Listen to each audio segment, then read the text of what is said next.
1월 21일 화요일 3일 기도하신 여러분들을 환영합니다. 다 함께 찬양 부르시고 기도하고 시작하겠습니다.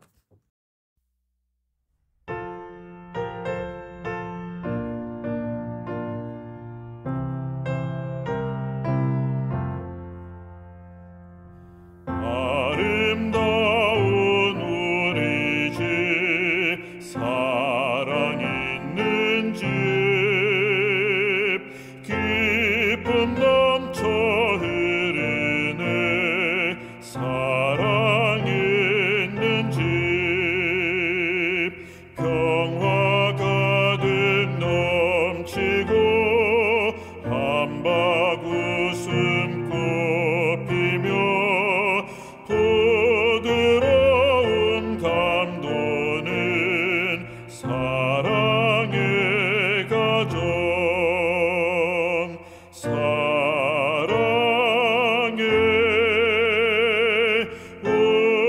우리 집 영원토록 행복한 사랑의 가정 조막 속에 살아도 사랑 있는 집 미움 슬픔 없는 곳 사랑 있는 집 장미꽃은 만발의 향기들을 채우네 축복 흘러 넘치는 사랑의 가정 사랑의 우리 집 영원토록 행복한 사랑의 가정 주님 함께 거하네 사랑 있는 집 감사하는 식구들 사랑 있는 집 인자하신 부모와 순종하는 자녀들 미소 짓는 하나님 사랑의 가정 사랑의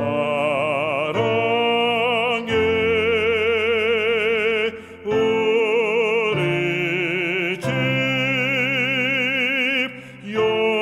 영원토록 행복한 사랑의 가정 사랑의 아버지 하나님, 오늘도 기본교리 28, 23장 결혼과 가장 마지막 시간을 갖겠습니다. 말씀을 전하는 저와 듣는 성도님 모두 은혜의 시간 될 수 있도록 주의 은혜가 함께하여 주시기를 사랑이 많으신 예수 그리스도의 이름으로 간절히 기도합니다. 1월 20일 화요일 3일 기도에 기본교리 28 요약을 먼저 읽고 시작하도록 하겠습니다. 결혼 제도는 에덴에서 신성하게 제정되었으며 한 남자와 한 여자 사이에 사랑의 교제로 맺어지는 평생 동안의 연합임을 예수님도 확증하셨다. 그리스도인에게 있어서 결혼 서약은 배우자에게 할 뿐만 아니라 하나님께도 서약하는 것이므로 동일한 신앙을 가진 남녀 간에만 결혼이 이루어져야 한다. 상호 간의 사랑과 신의와 존경과 책임은 결혼 관계의 바탕이 되며 그것은 그리스도와 당신의 교회 사이의 사랑과 신성함과 친밀함과 영원한 관계를 반영하는 것이다. 이혼에 관하여 예수께서는 음행 외의 배우자와 이혼하고 다른 사람과 결혼하는 사람은 간음하는 것이라고 가르치셨다. 비록 어떤 가족 관계가 이상에 못 미칠지라도 그리스도 안에서 서로에게 온전히 자신을 바치는 배우자들은 성령의 인도와 교회의 훈육을 통하여 사랑의 연합을 이루게 될 것이다. 하나님께서는 가정을 축복하시며 가정의 구성원들이 서로를 도와 완전한 성숙에 이르기를 바라신다. 부모는 그의 자녀들이 주님을 사랑하고 순종하도록 양육해야 한다. 그들은 자신들의 모범과 말로써 그리스도는 그들로 당신의 몸인 하나님의 가족의 일원이 되기를 원하시는 분이며 언제나 자애롭고 관심을 베푸시는 사랑의 훈육자이심을 그들에게 가르쳐야 한다. 가족 간의 유대를 향상시키는 것이 마지막 복음 기별의 특징 가운데 하나이다. 기본 신조 23번째입니다. 오늘은 제23장 결혼과 가정 마지막 시간입니다. 네 번째 가정에 대해서 살펴보겠습니다. 가정은 부모, 아버지와 어머니 그리고 자녀들로 가정을 이루고 있습니다.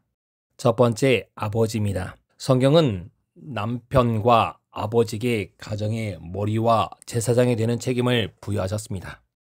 두 번째는 교회의 머리이신 그리스도의 모형을 반영하는 게 바로 아버지입니다. 에베소 5장 23절과 28절은 아버지에서 이렇게 이야기합니다. 이는 남편이 아내의 머리됨이 그리스도께서 교회의 머리됨과 같음이니 그가 친히 몸의 구주시라. 그러나 교회가 그리스도에게 하듯 아내들도 범사에 그 남편에게 복종할지니라. 남편들아 아내 사랑하기를 그리스도께서 교회를 사랑하시고 위하여 자신을 주신같이 하라. 이는 곧 물로 씻어 말씀으로 깨끗하게 하사 거룩하게 하시고 자기 앞에 영광스러운 교회로 세우사 티나 주름 잡힌 것이나 이런 것들이 없이 거룩하고 흠이 없게 하려 하심이라. 이와 같이 남편들도 자기 아내 사랑하기를 제 몸같이 할지니 자기 아내를 사랑하는 자는 자기를 사랑하는 것이라.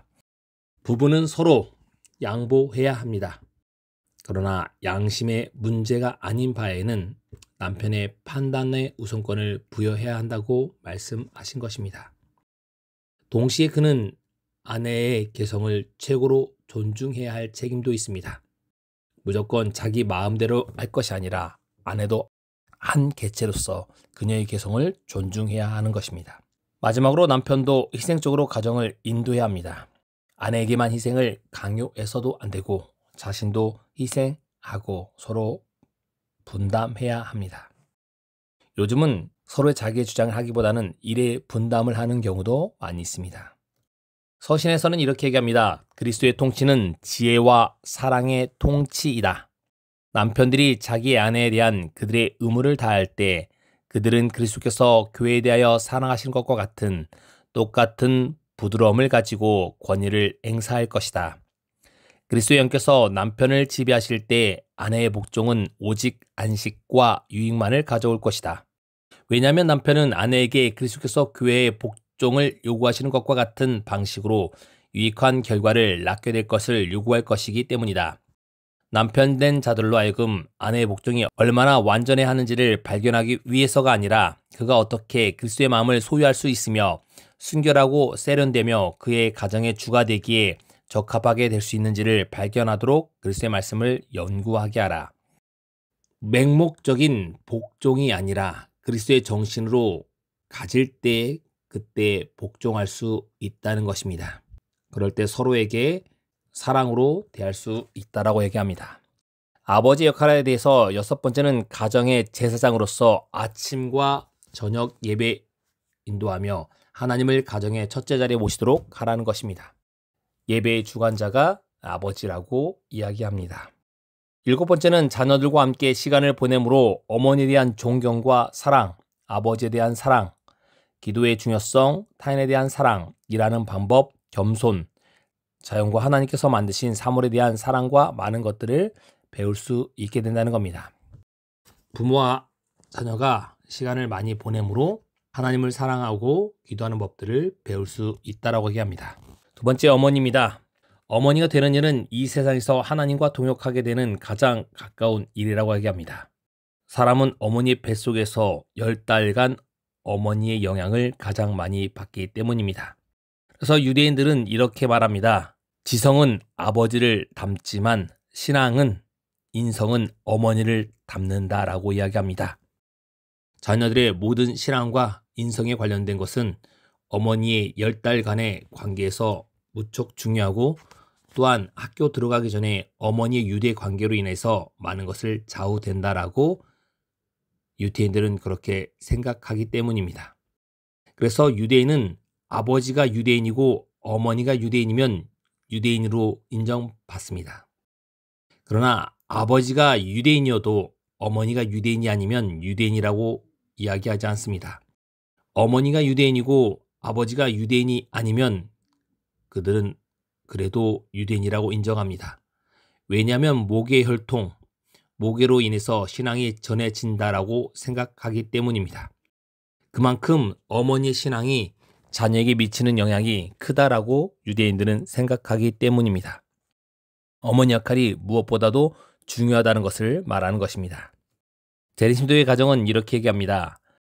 보좌에 앉은 임금의 직무가 어머니의 직무보다 더 높지 않다. 어머니는 가정의 여왕이다. 어머니는 자녀들의 품성을 꼴지어서 더욱 고상하고 죽지 않을 생명에 합당하게 하는 능력을 가졌다. 천사도 이보다 높은 사명을 구할 수 없으며 대개의 어머니는 이 일을 함으로 하나님께 봉사하는 까닭이다.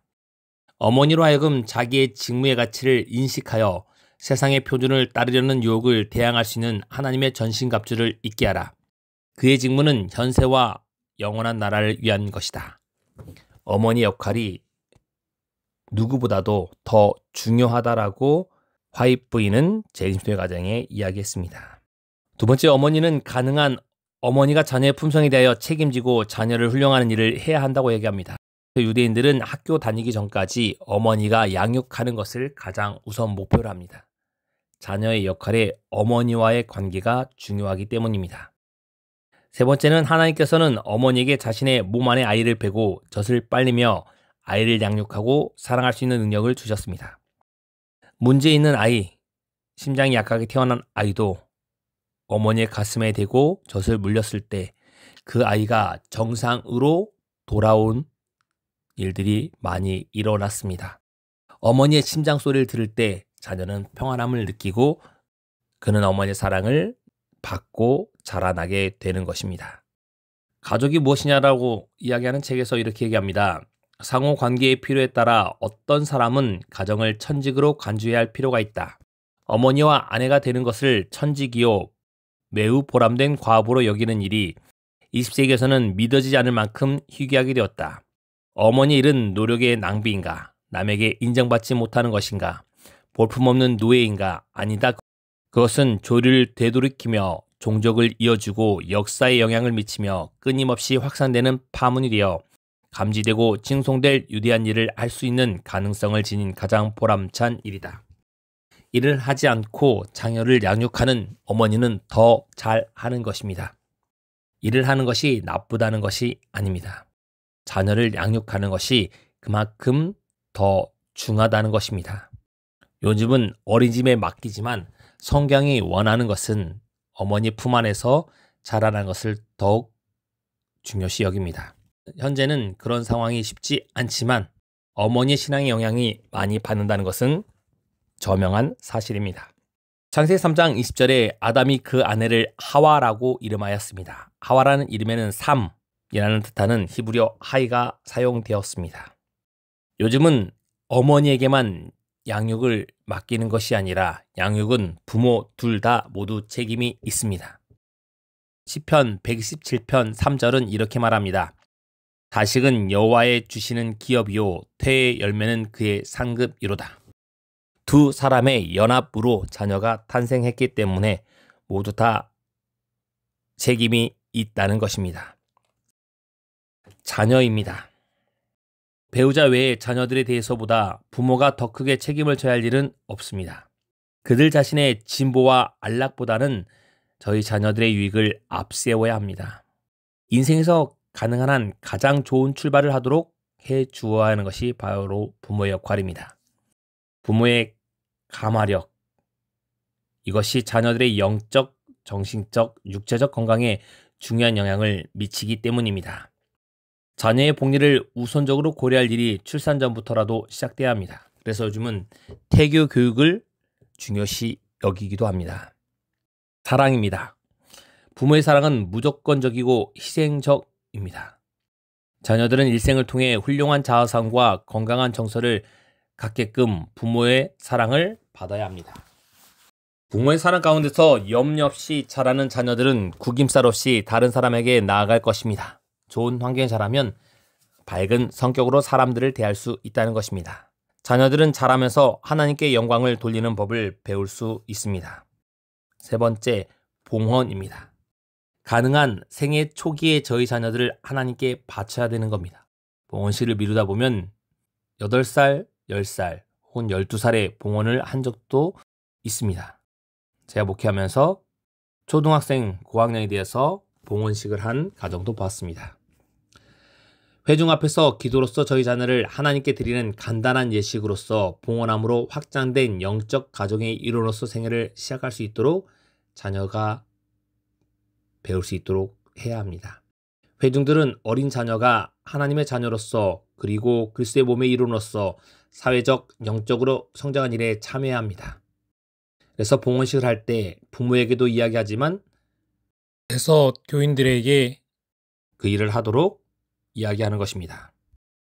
네 번째, 부모는 예식을 통해 주님의 방법대로 자녀들을 교육시키고자 하는 스스로 헌신하도록 해야 합니다. 다섯 번째, 어린 자녀가 생애 초기부터 그리스도의 몸의 일부가 되도록 안식학교와 교회에 정기적으로 데려올 것입니다.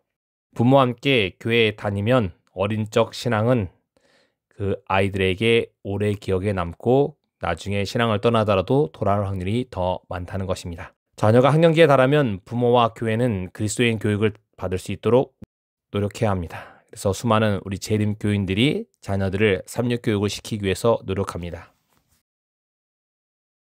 비록 자녀들이 신앙을 떠나더라도 나중에 돌아올 수 있는 확률이 더 많다라고 이야기합니다. 부단성입니다. 부모들이 가르치는 영적 교훈은 자녀들의 평생의 계속적인 과정입니다. 잠깐 교육하고 마는 것이 아니라 끊임없이 영적으로 그 자녀들에게 하나님의 사랑을 알 수 있도록 노력해야 한다는 것입니다. 신명기 6장 7절부터 9절, 11장 18절은 이렇게 말합니다. 내 자녀들에게 부지런히 가르치며 집에 앉았을 때든지 길에 행할 때든지 누웠을 때든지 일어날 때든지 이 말씀을 강론할 것이며 너는 또 그것을 내 손목에 매어 기호를 삼으며 내 미간에 붙여 표를 삼고 또 내 집 문설주와 갑간문에 기록하라고 이야기합니다. 말씀을 접할 수 있는 방법을 최대한 고안해서 자주 접하게 하라는 것입니다. 자녀는 가정의 전체 분위기에 영향을 받습니다. 가정 예배뿐만 아니라 예수님을 계속적으로 신뢰할 수 있도록 생활 방식을 조절해야 한다고 이야기합니다. 하나님을 자유로운 부모로 인식하도록 해야 한다는 겁니다. 하나님에 대해서 부모로 인해서 하나님의 형상이 꼴지어진다라고 이야기합니다. 순종을 배워야 됩니다. 부모님이 가르치는 영적 교훈은 자녀의 평생의 계속적인 과정입니다. 그래서 잠언 22장 6절은 이렇게 말합니다. 마땅히 행할 길을 아이에게 가르치라. 그리하면 늙어도 그것을 떠나지 아니하리라. 어릴 적 신앙이 참 중요하다고 얘기합니다. 그래서 우리나라의 속담에도 3살 버릇 80까지 간다라는 말도 있습니다. 훈육은 자녀가 훈련과 지도와 모범을 통해 어른이 되는 견습을 받는 제자가 되는 과정입니다. 충성, 진실, 공평, 일관성, 인내, 질서, 자비, 관대함 및 직업과 같은 중요한 원칙들을 가르치는 것을 의미합니다. 실무교훈 90주적은 이렇게 말합니다. 하나님의 계명을 다만 의무감으로만 하나님께서 지키기를 요구하시니까 지키는 자는 결코 순종의 기쁨을 맛볼 수 없다.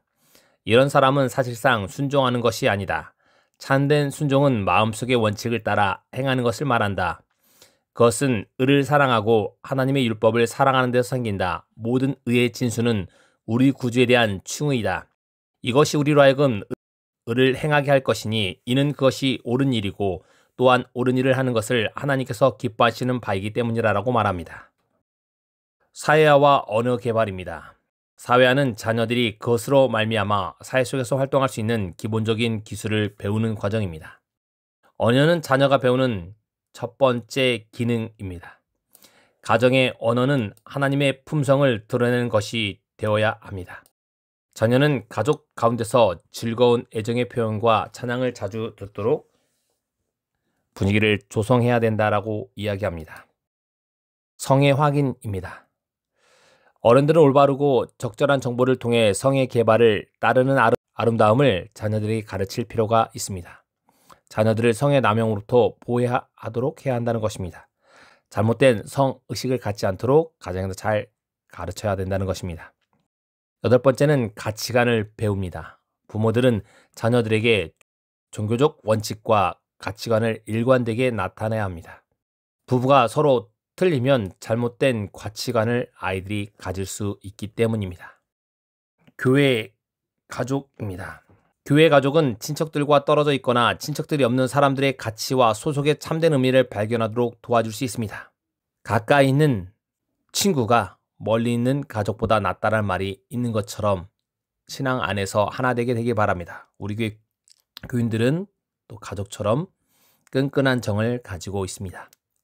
홀로 된 부모들은 이곳에서 저희 자녀들을 사랑과 부드러운 애정으로 양육할 수 있는 안락한 장소를 발견할 수 있다고 얘기합니다. 교회는 가정에서 곁필 수 있는 적절한 역할을 제공할 수 있습니다. 교회 안에서 잘하면 가정이 좀 부족해도 그 안에서 충족할 수 있다는 것입니다. 회중 가운데 있는 나이 많은 사람들을 사랑하는 법을 배움으로 자녀들은 존경심을 배울 수 있고 나이 든 사람들은 사랑하고 기여할 수 있는 어린 자녀를 갖는 만족감을 맛볼 수 있습니다. 요즘은 교회들이 커짐으로 인하여 따로따로 예배 드리기도 합니다. 그것은 하나님께서 원하는 예배 방법은 아닙니다. 하나로 서로 함께함으로써 배울 수 있는 것들이 있기 때문입니다. 나이 든 사람과 나이 어린 아이들 모두 함께함으로 한 가족처럼 나이 든 사람들은 어린 아이들을 통하여 사랑을 전해주고 어린 아이들은 그분들을 존경함으로 인하여 하나님의 사랑하는 법을 더 배울 수 있다라고 이야기합니다. 시편 71편 18절은 이렇게 말합니다. 하나님이여 내가 늙어 백수가 될 때라도 나를 버리지 마시며 내가 주의 힘을 후대에 전하고 주의 능을 장래 모든 사람에게 전하기까지 나를 버리지 마소서라고 말씀합니다. 잠언 16장 31절은 또 이렇게 말씀합니다. 백발은 영화의 면류관이요 의로운 길에서 얻으리라고 말씀합니다. 독신자들은 교회에서 사랑과 존귀 여김을 받고 또한 그들의 사랑과 활력을 함께 나눌 수 있는 특별한 장소를 발견할 수 있습니다. 도움이 필요되는 자들에게 특별한 관심을 기울이는 것은 더러움이 없는 경건의 한 부분입니다. 교회 가족은 가족이 없는 자에게 안식처와 피난처와 소속감을 주는 장소를 마련해 줄 수 있는 특별한 기회를 갖고 있습니다. 교회 가족은 그리스도께서 말씀하신 그리스도교 자체의 표가 될 수 있는 특별한 연합으로 각 교인들을 포용할 수 있습니다. 교회는 한 가족으로 끈끈하게 똘똘 뭉쳐야 된다고 얘기합니다. 5번째, 돌이킴입니다. 그리스도인 가정은 주님을 위해 가족들을 구원하고 붙드는 도구입니다. 말라기 4장 5절과 6절입니다. 보라 여호와의 크고 두려운 날이 이르기 전에 내가 선지 엘리야를 너에게 보내리니 그가 아비의 마음을 자녀에게로 돌이키고 자녀들의 마음을 그들의 아비에게로 돌이키게 하리라고 말씀합니다. 적은 무리가 우리 전도동교회에 함께합니다. 연말에 나눴던 그 기쁨을 올해에도 여러분께서 생각하시고 교회 가족 안에서 그 기쁨을 서로 나누는 모든 분들이 되시기 바랍니다. 하나님께서는 재연합과 재단결과 돌이킴과 회복을 호소하십니다. 그분의 호소에 응하는 가정들은 참 그리스도교를 드러낼 힘을 소유하게 될 것입니다. 그러한 가정들로 구성된 교회는 성장할 것입니다. 그들의 젊은이들은 떠나가지 않을 것이며 그들은 하나님의 모습을 세상에 분명하게 드러낼 것입니다. 우리 교회 안에 그래도 청년이 있음에 감사합니다. 우리 청년들이 신앙 안에서 잘 성장하고 또 이 안에서 결혼하여 이 교회에 잘 뿌리 내리게 되기를 주님의 이름으로 축원합니다. 여러분과 제가 신앙의 유산을 우리 자녀들에게 그리고 우리 손주들에게 잘 물려주는 여러분이 되시기 바랍니다. 혹시 신앙하지 않는 자녀나 손주가 있다면 그들을 위하여 끊임없이 기도하시고 그들이 멀지 않은 기한 안에 신앙을 회복하게 되기를 주님의 이름으로 축원하면서 말씀을 마치겠습니다. 3일 기도의 기도 제목을 말씀드리겠습니다. 첫 번째, 오늘의 말씀이 내 삶에 적용되도록 기도해 주시기 바랍니다. 두 번째, 교회 환자들을 위하여 기도해 주십시오. 이숙자, 이명자, 우리 주계원 장로님을 위해서 기도해 주시고, 세 번째, 나라의 안녕과 유정자들 위해서 기도해 주십시오. 네 번째, 이번 안식일에 이제 목회를 마치시고 은퇴하시는 세 분의 강대영, 이용섭, 정천수 목사님이 있습니다. 이분들을 위해서 여러분께서 함께 기도해 주시기 바랍니다. 다섯 번째, 이번 돌아오는 주말부터 설 명절이 시작됩니다.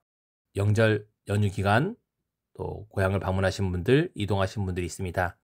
그분들의 안전과 그 연휴 기간 안전할 수 있도록, 그리고 건강하기를 여러분께서 기도해 주시기 바랍니다. 마지막으로 개인이 오랫동안 기도하시는 그 기도 제목으로 음악이 마칠 때까지 기도하고 마치도록 하겠습니다.